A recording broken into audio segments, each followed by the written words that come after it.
The Dancing with Depression podcast is brought to you by CAS-CM, where CM stands for Content Matters, because content brings people together.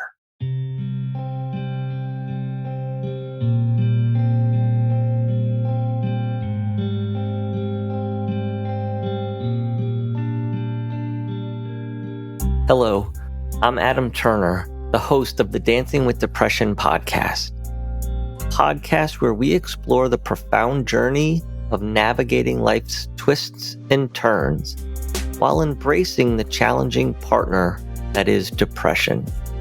This podcast serves as a haven for all, inviting you to listen, learn, and bravely share your encounters with depression.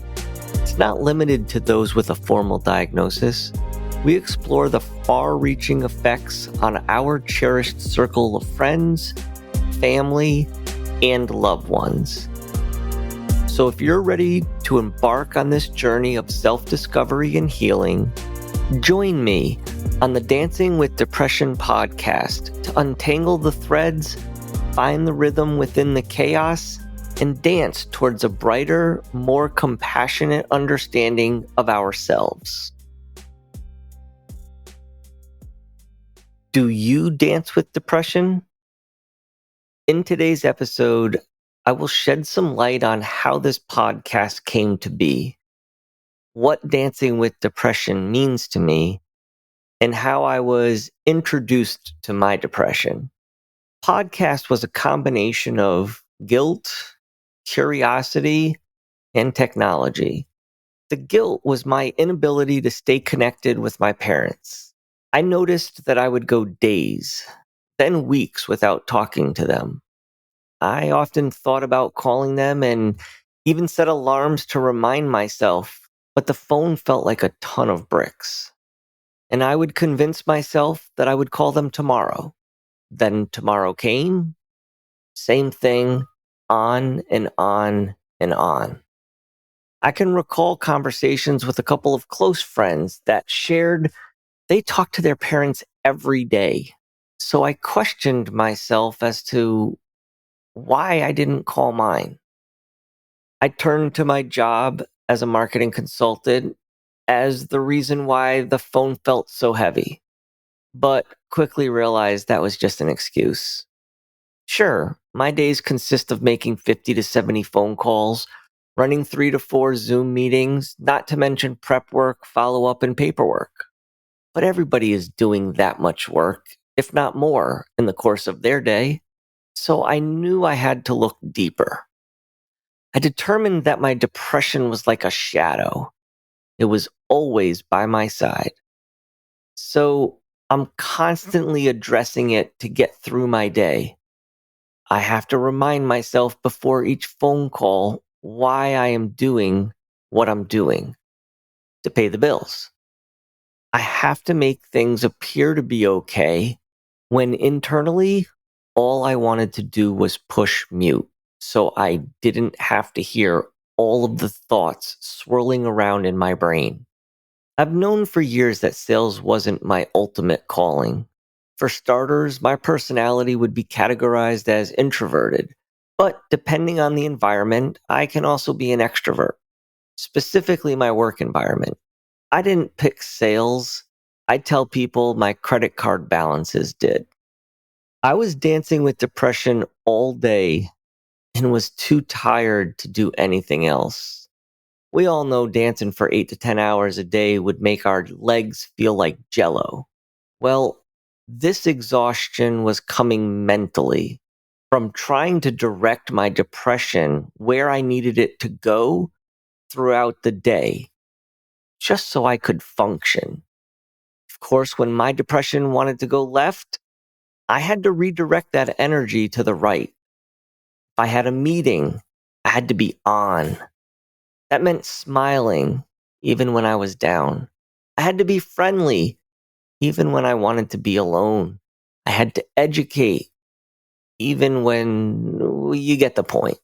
The end of the day, it all added up to being mentally exhausted, which was negatively affecting all other aspects of my life. So I became curious. What was fostering my depression? Growing up, I believed that depression was often linked to a traumatic childhood, like physical, sexual, or emotional abuse, neglect, parents with mental illness or addiction, severe childhood illnesses, domestic violence, bullying, racism. And at the time, I couldn't recall any of these being personal experiences of mine. So I was left puzzled about the root cause of my depression. Finally, I was looking for a way to connect safely with others that were experiencing what I was experiencing. When I was first diagnosed with depression, I remember feeling lonely, as if I had to hide something from everyone, only to later find out 5 of my close coworkers were taking some form of anxiety or depression medication. Just knowing I wasn't the only one provided me the comfort I needed, which got me thinking, could others benefit from knowing they aren't alone? I felt strongly the answer to that was yes, but I knew it had to be in a safe space. After giving it a little thought, I recalled the conversation with my cousin a few years back, and it was about podcasts. At the time, she was working at ESPN, and it felt like every other word out of her mouth was about podcasts, which made me feel old because at the time I had only listened to a couple of episodes of random podcasts up to that point. I did, however, remember feeling secure and not worrying about what someone thought regarding the content I was listening to. It was the very platform I needed to share Dancing with Depression.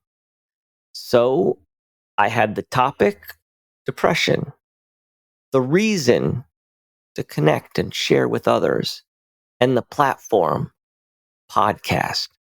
But there was still one thing holding me back. I had no clue what to do. So the idea sat on the shelf for months, collecting dust. Coupled with my inability to motivate myself after 6 p.m., I was convinced it would just stay there for eternity. Until I met Nadia through a sales lead at my company. After a brief conversation, we both realized that she didn't need the services we provided. But while reviewing her website, I noticed a section about podcasts. We spent a good hour discussing her services, and she had the layout and experience to guide me along the process. She would ask me about my ideas, what I was looking to accomplish, and show me how to implement those things. And here we are today. It's still hard to believe, but I am incredibly thankful for the opportunity to share this journey with you. And I hope you'll share your experiences with me.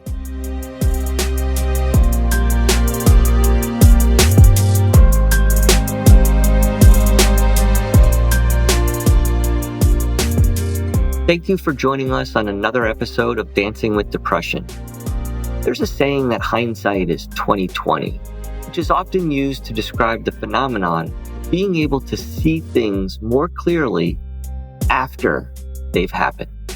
With that in mind, I encourage you to reflect back on past experiences in an effort to better understand your now.